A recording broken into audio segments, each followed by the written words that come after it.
Very good morning to all students. Today topic is pharmacodynamic. अभी हमने pharmacology का description पढ़ा था, इसमें होता क्या है। तो अब हम लोग पढ़ेंगे फार्माकोडायनेमिक। डायनेमिक मतलब उसका रिस्पॉन्स हमारी बॉडी पे क्या है। तो इसका मेन अभी आपने पढ़ा था। तो what does drug to the body, जो दवाई है हमारी बॉडी पे क्या रिएक्शन देगी, उसका इफ़ेक्ट क्या होगा, वो हम उसके बारे में। तो पहला हमने मान लिया है सपोज डेट ड्रग को एक नंबर और दूसरे नंबर को हम लोग बॉडी मान लिया। दो के हम लोग फंक्शन इसमें देखेंगे। तो पहला जो कैसे करियर काम करेगा, तो what do you taking medicine, हम लोग क्यों मेडिसिन लेते हैं, उसका क्या रोल है। सेकंड जो क्वेश्चन है व्हाट हैपेंड, क्यों व्हेन यू टुक मेडिसिन, हम लोग मेडिसिन क्यों लेते हैं, ऐसा क्या है। तो इसमें दो इफेक्ट होते हैं, एक होता है डिज़ायरेबल इफेक्ट, एक होता है अनडिज़ायरेबल इफेक्ट्स। तो डिज़ायरेबल इफेक्ट्स में हमारी जो ड्रग है वो कैसे काम करती है, उसमें क्या इफ़ेक्ट्स आएंगे, क्या शो होंगे हम लोगों को। डिज़ायरेबल इफेक्ट में पहले हम लोग डायग्नोसिस करेंगे, पर्टिकुलर किसी डिसीज़ के लिए पेशेंट को आइडेंटिफाई करेंगे, डायग्नोस करेंगे। देन उसके बाद प्रिवेंशन उसका करेंगे, और देन उसके बाद उसका ट्रीटमेंट स्टार्ट करेंगे कि हमें उसमें पर्टिकुलरली क्या उसको ड्रग देनी चाहिए, और रूट ऑफ एडमिनिस्ट्रेशन हम उसी में सिलेक्ट कर लेंगे। दूसरा है हमारा अनडिज़ायरेबल इफ़ेक्ट।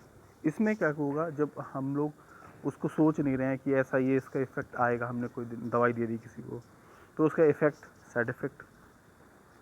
सबसे पहला जो इफ़ेक्ट आएगा, हो सकता है आपने दी तो अच्छे के लिए, वो हो गया बुरा, तो साइड इफ़ेक्ट। सेकेंड है एडवर्स इफेक्ट, हो सकता है आपने ये दर्द के लिए दिया, उसमें दर्द और बढ़ा दिया, तो एडवर्स इफेक्ट। सेकेंड है टॉक्सिक इफेक्ट, हो सकता है आपने ज़्यादा अमाउंट में दे दिया, तो वो ड्रग आपकी बॉडी में ज़्यादा अमाउंट में आ गई और वो टॉक्सिक इफेक्ट आपको शो कर रही है। जस्ट लाइक एंटीबायोटिक्स, एंटीबायोटिक्स का क्या रोल रहता है, बैक्टीरियल ग्रोथ को कम कर देती है, ब्रेक कर देती है, और बैक्टीरियल इन्विशन जो ग्रोथ हमारी बॉडी में हो रही है उसको बहुत रिड्यूस कर देती है, इन्विट कर देती है। जस्ट लाइक सेल, सेल में जो भी फंक्शन होता है वो सेल में ही होता है, कोई भी हो, चाहे माइटोकॉन्ड्रिया हो, चाहे न्यूक्लियस हो, चाहे राइबोसोम्स हो, चाहे गॉलीपोड एक्सेट्रा, किसी भी फंक्शन करती है। क्योंकि कोई भी मेडिसिन आती है वो सेलुलर लेवल पे काम करती है। तो पहला क्या काम होगा, सेल वॉल रप्चर्ड, उस बैक्टीरिया की सेल वॉल को रप्चर क्रैक कर देती है। सेकेंड डीएनए ब्रेक, जो उस बैक्टीरिया में उसके डीएनए है उसमें जाके पेनिट्रेट होकर उसको डीएनए के मार देती है। देन प्रोटीन सिंथेसिस, जो बैक्टीरिया है, क्योंकि बैक्टीरिया का जो नेचर होता है प्रोटीन से बने होते हैं, लिपिड प्रोटीन से बने होते हैं, तो उसके प्रोटीन सिंथेसिस को कम कर देती है, ब्रेक कर देती है। नेक्स्ट है एंजाइम बाइंडिंग इनहिबिशन, जो एंजाइम्स हैं उसमें उसकी बाइंडिंग साइट को बंद कर देती है, ब्लॉक कर देती है।